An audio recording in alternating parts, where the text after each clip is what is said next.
నమస్తే welcome to our channel నేను Vishalini AP liquor scam సంబంధించి నిందితులు ఎవరైతే ఉన్నారో వాళ్ళకి ఈ నెల 19 వరకు పొడిగించారు మరి ముఖ్యంగా నలుగురు నిందితులైతే ఏసీబీ కోర్టు అయితే ఎదురు దెబ్బ తగిలింది అసలు ఏం జరుగుతుంది ఇలాంటి అంశాలను చర్చించే ముందు స్టూడియోలో ఉన్నారు పొలిటికల్ అనలిస్ట్ శ్రీలీల గారు ఉన్నారు వారిని అడిగే విషయాన్ని తెలుసుకునే ప్రయత్నం చేద్దాం నమస్కారం మేడం నమస్తే అమ్మా. లిక్కర్ స్కామ్ సంబంధించి నిందితుల వరకు అయితే ఎవరైతే ఉన్నారో వాళ్ళకి ఈ నెల 19 వరకు పొడిగించింది మరి ముఖ్యంగా మనం ఒకటి తెలుసుకోవాల్సింది ఏంటంటే నలుగురు నిందితులైతే ఏసీబీ కోర్టులో ఎదురు దెబ్బ తగిలింది వాళ్ళకి డిస్మిస్ చేసేసింది వాళ్ళు ముందస్తు బెయిల్కి వెళ్ళింది మరి మొత్తానికి ఇంకేం జరగబోతుందంటే ఏం చెప్తారు మేడం అంటే ఇక్కడ దీంట్లో వీళ్ళకి ఆ మధ్య డిఫాల్ట్ బెయిల్ ఇచ్చి బయటికి పంపించారు.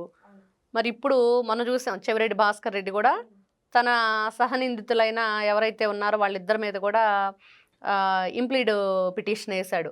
వాళ్ళు ఎక్కడా కూడా వాళ్ళు ఒకవేళ అప్రూవర్గా మారినా కూడా బయటికి వెళ్ళటానికి లేదని, అంటే వీళ్ళు దొరికిపోతారని. ఇట్లాగా ఇప్పుడు ఎవరైతే బయట ఉన్న వాసుదేవరెడ్డి, ధనంజయ రెడ్డి, కృష్ణమోహన్ రెడ్డి, బాలాజీ గోవిందప్ప వీళ్ళందరికీ కూడా బెయిల్ క్యాన్సిల్ చేయటం, వాళ్ళని కోర్టుకు లొంగిపోవాలని ఆదేశాలు. అంటే వీళ్ళు ఇక్కడ ఒకటే సిట్టు ఎంత వేగవంతంగా వీళ్ళ గురించి ఏదైతే నిజాలు బయటకు తీస్తుంది, విచారణ జరిపిస్తుంది, అదేవిధంగా వీళ్ళు బయట ఉండటం వల్ల ఎవరికైనా ప్రాణహాని ఉందా లేకపోతే వీళ్ళకే ప్రాణహాని ఉందా, మరి వీళ్ళు జైల్లో ఉండటమే సేఫ్, వీళ్ళ ప్రాణాలకి హాని లేకుండా అసలు ఏదైతే ఈ కేసు కూడా త్వరగా ఒక కొలిక్కి చేరుకునిద్దనే ఉద్దేశం. దాంతోపాటుగా వీళ్ళు బయటకు వెళ్ళిన దగ్గర నుంచి రాజకేశ్ రెడ్డి A1గా ఉన్నాడు, ఆయన కూడా నేను బయటకు వెళ్తానని చెప్పేసి పిటిషన్లు దాఖలు చేయటం. చెవిరెడ్డి భాస్కర్ రెడ్డి మరి వాళ్ళందరూ వెళ్తే నన్ను ఎందుకు ఇక్కడ ఉంచారో నన్ను కూడా పంపించండి. ఇలా ఎవరికి వాళ్ళే వంతులేసేసుకొని ఈ పిటిషన్లు వేయటం, కోర్టు కొట్టేయటం, రకరకాలుగా ఏదో ఒక సాగు చెప్తున్నారు. అనారోగ్య సమస్యలు, అబద్ధాలు, నాటకాలు, జగజ్జంత్రి అన్నీ కూడా టక్కుటమారా విద్యలన్నీ కూడా ప్రదర్శిస్తున్నారు వీళ్ళు.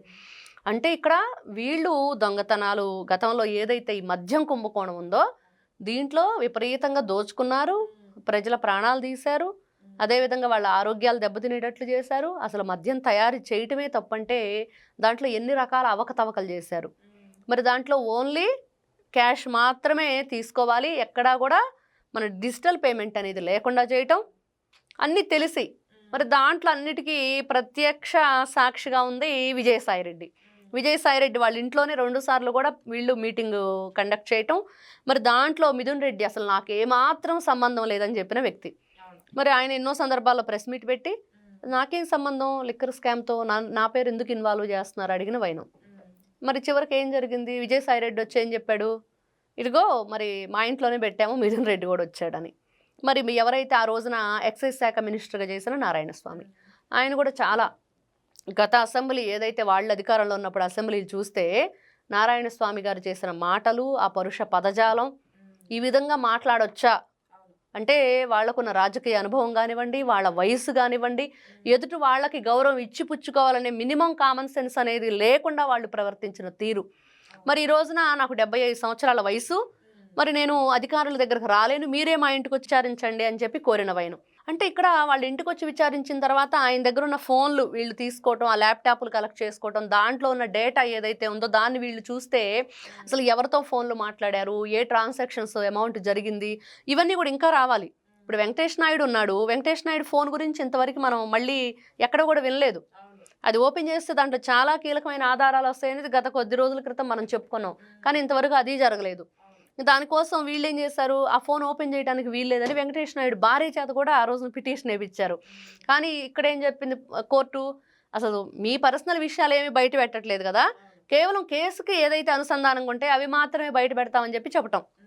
అంటే ఒక కేసులో ఈ రోజున ఇంకా ఈ ఏదైతే ప్రతి ఒక్కరు మాట్లాడుకునే విషయం మద్యం కుంభకోణం గురించి ఓతగా మాట్లాడేసుకుంటున్నారు, ఎక్కడ కూడా ఒక కొలిక్కి రావట్లేదని చెప్పేసి ప్రజలు రకరకాల మనం కామెంట్స్ చూస్తున్నా, మాట్లాడుకునేటప్పుడు వింటున్నా కూడా తెలుస్తుంది. మరి ఎందుకు వెళ్ళట్లేదంటే వెనక చాలామంది ఉన్నారు, వాళ్ళందరి గురించి ఈ కేసు ముందుకు వెళుతూనే ఉండిద్ది.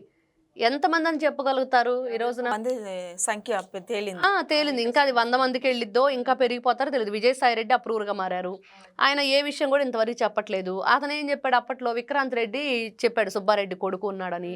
మరి తర్వాత చూస్తే వెంకటేష్ నాయుడు, చెవిరెడ్డి భాస్కర్ రెడ్డి వాళ్ళ కొడుకు మోహిత్ రెడ్డి, ఎంతమంది ఇన్వాల్వ్ అయ్యి ఉన్నారు దీంట్లో.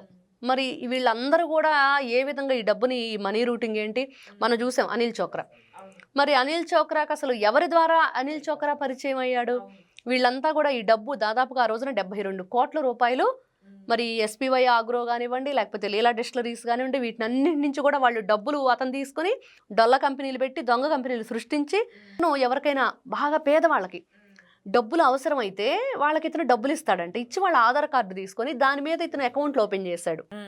అకౌంట్లో అనిల్ చోక్రా అకౌంట్లు ఓపెన్ చేసి దాంట్లోకి ఈ నల్లధనాన్ని ట్రాన్స్ఫర్ చేసి వైట్గా మనం భిక్షగా ఏదైతే కుబేరా మూవీ చూస్తే ఏ విధంగా చేస్తారో సేమ్ అంతే దాన్ని మళ్ళీ ట్రాన్స్ఫర్ చేసి మనీ రూటింగ్ ల్యాండరింగ్ మొత్తం కూడా ఈ అనిల్ చోక్రా చేసిన విధానం. దాంట్లో ఇతని కమిషన్ ఎంత, మరి ఏ విధంగా కొంత బంగారం రూపంలో ఇచ్చానని ఇన్ని రకాలుగా అసలు మనకే తల నొప్పి పుట్టిపోతుంది మాట్లాడి మాట్లాడి వీళ్ళ గురించి. మరి ఎంతసేపు చెప్పుకున్నా కూడా ఇది ఈ డైలీ సీరియల్లో కొనసాగుతూనే ఉంటుంది. మరి ప్రజలకు కూడా విసుగొచ్చినప్పుడు ఇలా మాట్లాడుతూ ఉంటారు. ఖచ్చితంగా ప్రజలు మాట్లాడుకోవటం కాదు కానీ దీనికైతే అతి త్వరలోనే ఒక ముగింపు అయితే వస్తుంది. నిందితుల్ని ఖచ్చితంగా కూడా సిట్ అధికారులు కోర్టులో నిలబెడతారు.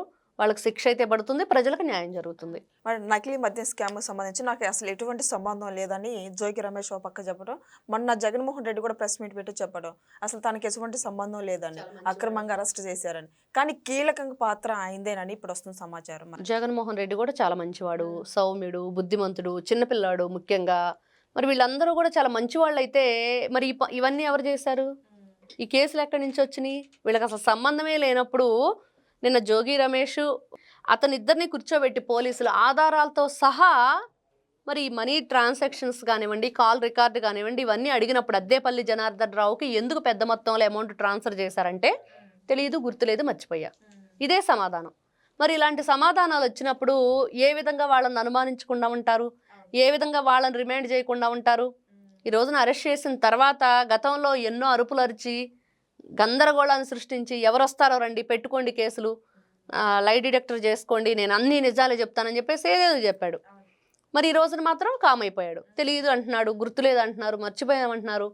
మరి ఈ విధంగా ఉంది. ఈ రోజున జగన్మోహన్ రెడ్డి గారు మాట్లాడే మాటలకి మెడిసిన్ అయిపోయి మాట్లాడుతున్నాడు అనుకోవాలి తప్పించి ఆ మాటలకు అర్థం లేని మాటలు అవి.